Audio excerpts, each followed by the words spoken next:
So talk about a natural fit, NFTs and sports tickets.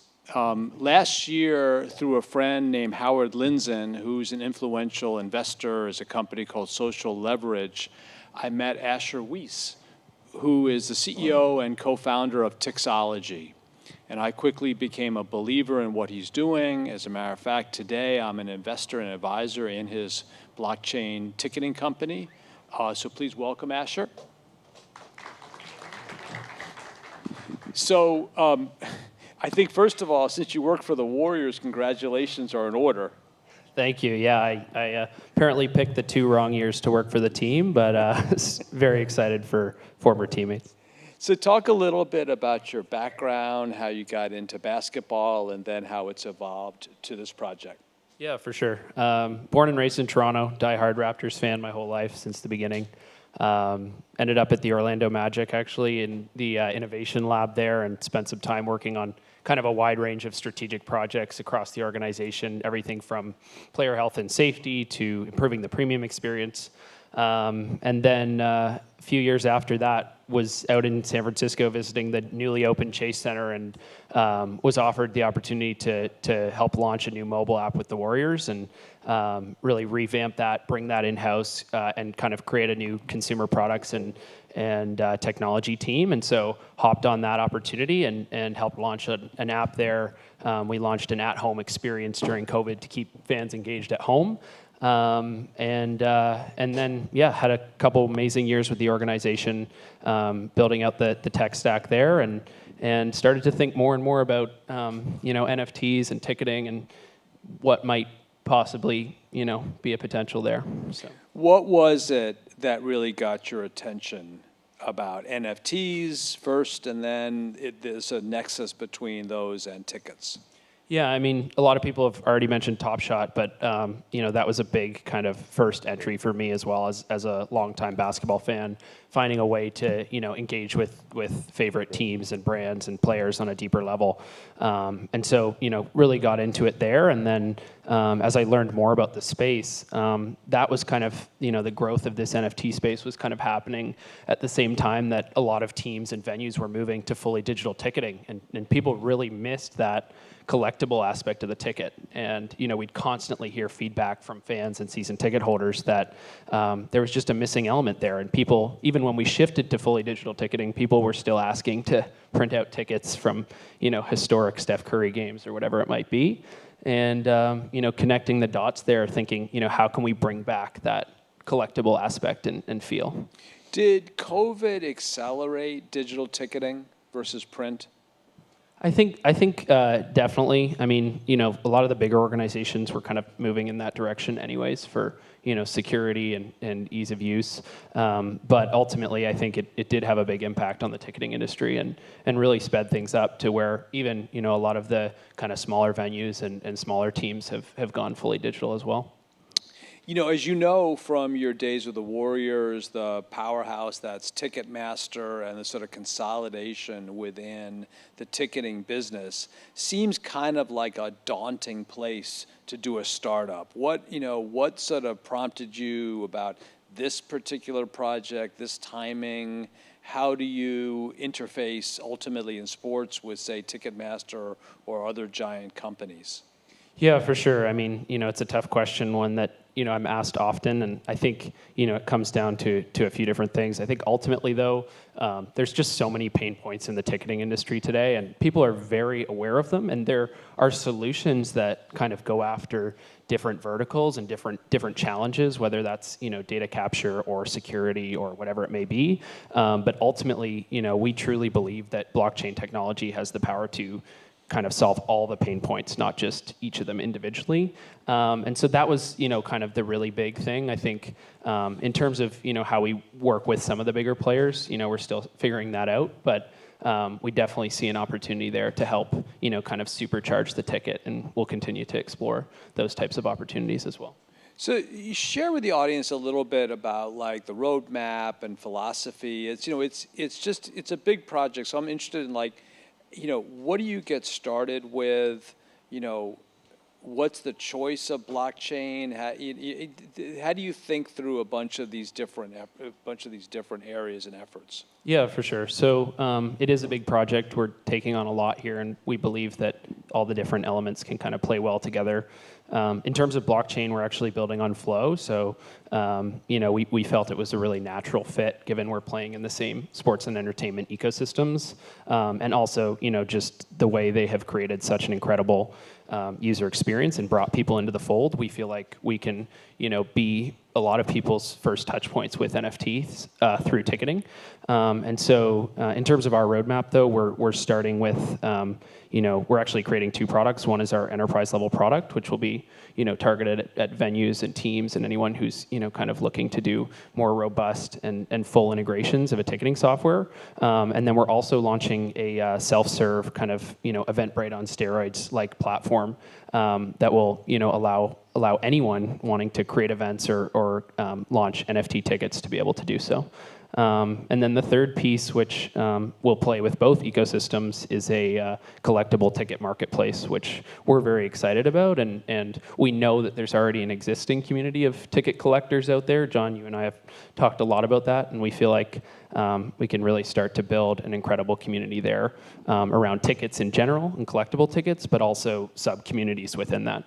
It's so funny. About 15 years ago or so, we created a product at ESPN.com called Passport, and this is the days of, of really just using your desktop as a computer to get on the internet. And the conceit of Passport was you could take photos of your ticket stubs and then sort of keep it in this sort of digital scrapbook. And among the small group that used it, it was incredibly popular. It was really a sort of a transformative product. But what it was missing, of course, were two things. One, it was missing mobile, and second, I think it was missing the blockchain. Yeah, 100%. And I love that. I think you've mentioned that to me before. And, we want to make it super fun and super accessible. In fact, as we build out the marketplace now, we're placing a really heavy emphasis on your collection and your ticket collection and being able to, decide which tickets are most valuable to you, not just to the market, and kind of showcase that accordingly. But yeah, also, the blockchain aspect of being able to, really showcase those assets and have true ownership of those as well. Again, when we at ESPN, one of the defining moments was just understanding the importance of just scores. And scores became sort of like a portal. Real-time information became a portal to get people to watch highlights and do recaps and play fantasy games.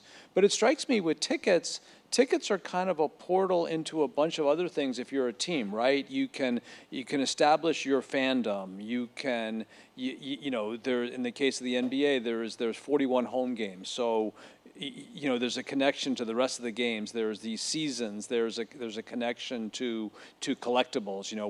We heard from Scott at Candy Digital in the last panel. It just seems like there are lots of extensions that are possible once you establish this concept of the blockchain ticket. 100%. And that's something we're really excited about too, is the ticket as a new communication channel. And we talk about kind of the traditional channels of email and text, web, whatever it may be. But we feel like the ticket can be a really incredible pass to the full experience, not just that gated entry piece. And so, thinking about it that way, it can start to extend to all kinds of things, whether that's live scores and data feeds, sports betting through the ticket directly, highlights and stat lines attached after the game, or all kinds of other partnership or targeted offers through the ticket. So it can really unlock the entire experience. I realize it's not a requirement of Flow, but the fact that you're building on Flow, I would think adds compatibility potentially to work with Top Shot or other dapper projects. Yeah, we're definitely keeping that in mind, especially with some of the deals they have in place with the bigger leagues and groups. And so, yeah, we love that we're a part of that ecosystem, and we'll continue to look for ways to potentially play there with those other products. What do you think is the first manifestation of your platform? Will it be for music? Will it be for a sort of grassroots sports activity? What are you thinking about? Yeah, I mean, there's been a lot of interest across different verticals, and one of the things that's so exciting is when we talk about different verticals, we can think about different applications accordingly. So, you look at a conference and you could have speaker information, live agendas, all kinds of things like that. If you look at a food festival, you could have pre-ordering for food, different targeted offers and things like that. So there's applications across all verticals, but in terms of where we start, we're really lucky to have a letter of intent from an NBA agent actually to do some cool fan engagement events with some of his up-and-coming players.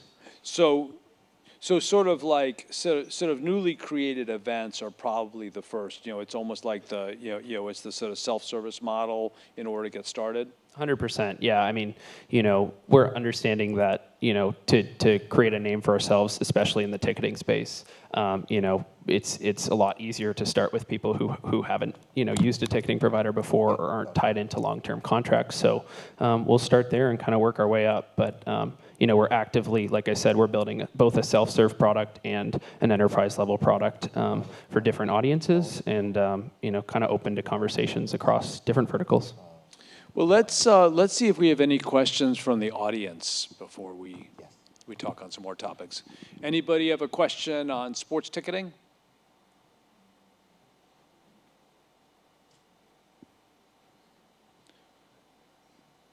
You have to speak up. What do you think blockchain tickets will do to ticket prices long term? Yeah, that's a great question, and one that I think we could go a lot of different directions with. But I think one of the most interesting things is we feel like it will really benefit both the teams or event producers and the fans, and less so the scalpers. In a case where the teams and event producers now have control over the royalties that they're capturing on a secondary sale, we feel like they can encourage scalpers to kind of sell their product at a more reasonable price based on those royalties. That being said, we feel like that will be a big benefit for the fan, especially, I'm sure you guys have read all the news recently about people just getting crazy priced out of whether it's sporting events, Adele concerts in Vegas, or, kind of the like. We feel like it'll be a really beneficial piece for both the fans where the true fans can now afford tickets, and you can even, reward your loyal fans with pre-sales and things like that, but also for the event producer who can continue to make a cut of any secondary sales and prevent scalpers from, pricing things out of the true fans' price range. Can you talk a little bit more about how that works? My perspective is, let's say Taylor Swift has a concert. There's a big bot problem.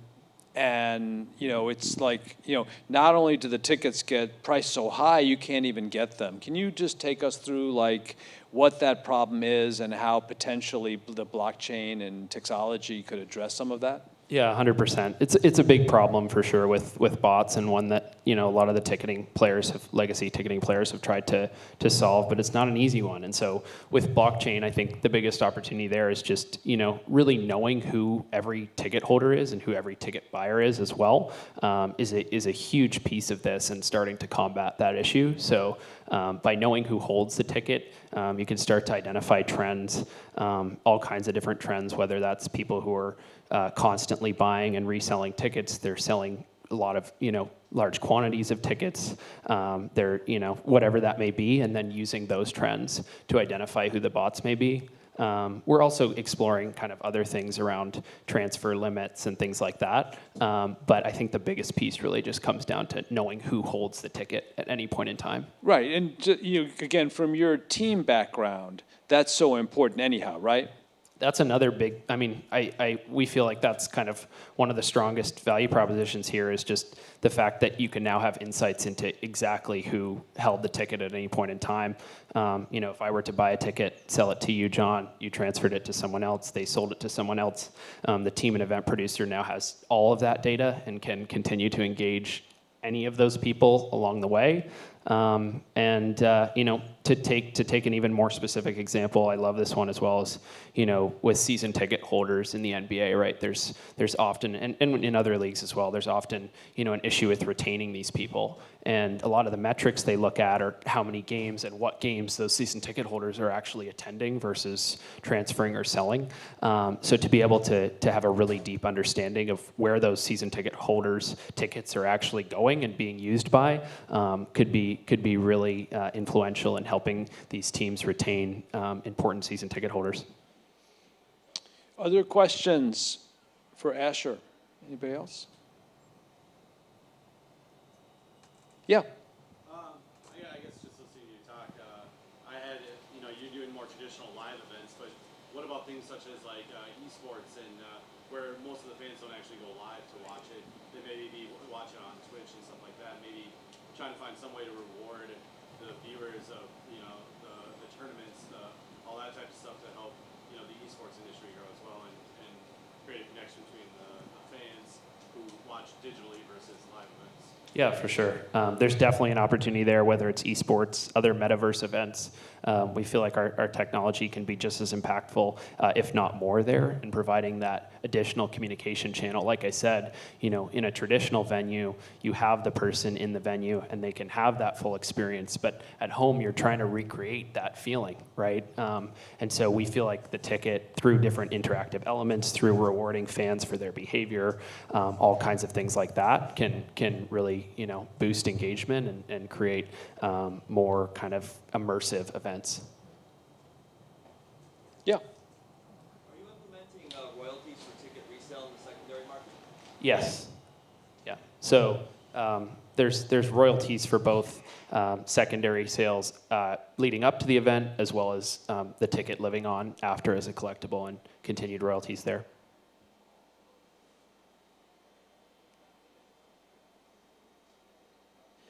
So when you look out, like, what does success look like?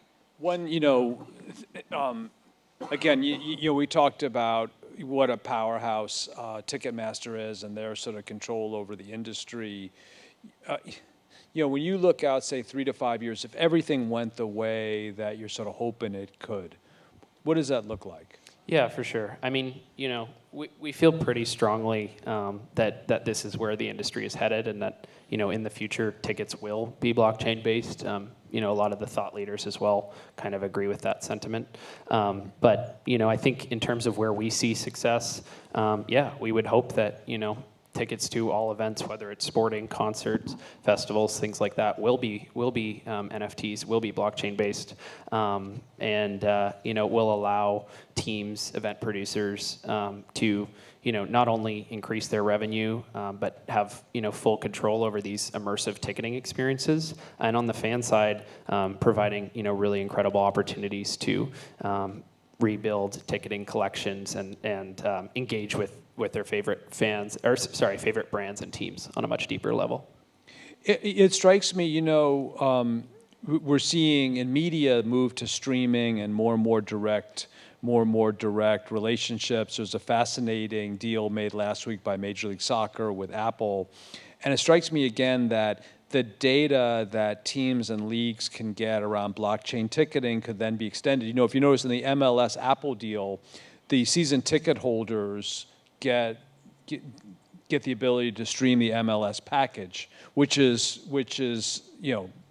makes a total amount of sense, but those kinds of things are even more compelling if you really know who your customers are. Yeah, I mean, that's where it all starts, right? And that's, why when we have these conversations, we want to make it clear that the sooner the teams and event producers start using this technology, the greater their database will grow and the more accurate their data will be. So 100%, it all starts with knowing who those fans are, who those true fans are. And it could, it could be just their event information or the tickets they're buying, but we feel like it will extend far beyond that into a full ecosystem of merchandise, food and beverage, all those kind of add-ons we started to talk about, and we want to help teams and event producers build really clear databases of people so they can provide those incredible offers accordingly.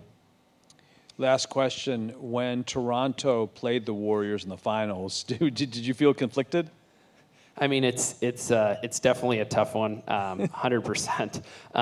But it's nice to now have a Western Conference and an Eastern Conference team to cheer for, especially this year. Yeah, we'll always have a special place in my heart. The Warriors will.